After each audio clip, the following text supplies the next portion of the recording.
Chers amis, bonjour, sachant que ce cours sont pour la Slacha, les fois tous les bénis Israël, qu'on entende de bonnes nouvelles pour les Chayim, Chatoufim et le Klal Israël. Alors, une question assez intéressante.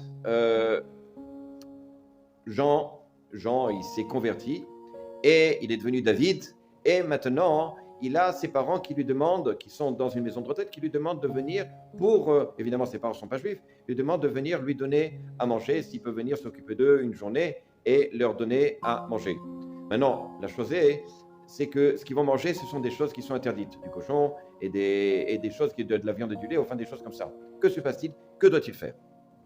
Tout d'abord, il faut savoir que, étant donné que les parents ne sont pas juifs, donc ils ont le droit de manger toutes choses comme des non-juifs, donc ils ont le droit de manger du cochon et toute autre chose, et même on a le droit de leur donner à manger puisqu'il n'y a pas d'interdit chez eux.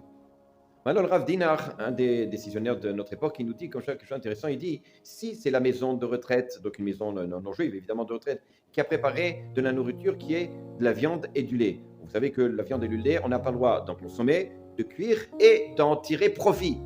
Donc, il y a trois interdits dans la viande de lait, c'est particulier par rapport à toute autre chose qui est interdite.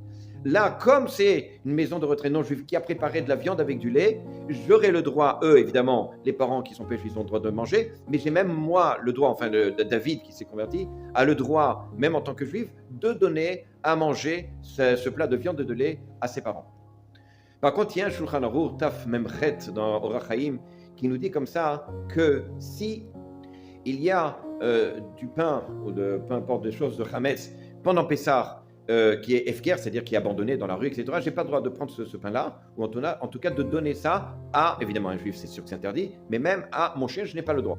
Parce que derrière, finalement, j'en tire profit de faire ainsi. Eh bien, il dit le Rav Diner, c'est la même chose. Si la viande, c'est de la viande qui est cachère, eh bien, il y a à ce moment-là un interdit, c'est-à-dire la viande qui est cachère, qui est un tampon cachère, et même si c'est un goy café, je n'ai pas le droit de donner à manger cette viande-là qui mélange avec du lait à mes parents, même si à ses parents, à lui, même si ses parents ne sont pas juifs. D'accord? Il n'a pas le droit parce que derrière ça, il en tire profit. Tout ce qu'on a parlé qui peut le faire, donner à manger de la viande et du lait, si c'est de la viande très facile, c'est la viande qui est interdite, du cochon avec du lait ou d'un animal qui n'a pas été shrité comme il se doit, alors effectivement, dans ce cas-là, c'est permis. Mais si c'est de la viande qui est cachère, à ce moment-là, effectivement, le juif, ce juif-là, il n'a pas le droit de donner à manger à ses parents de la viande et du lait. À bientôt.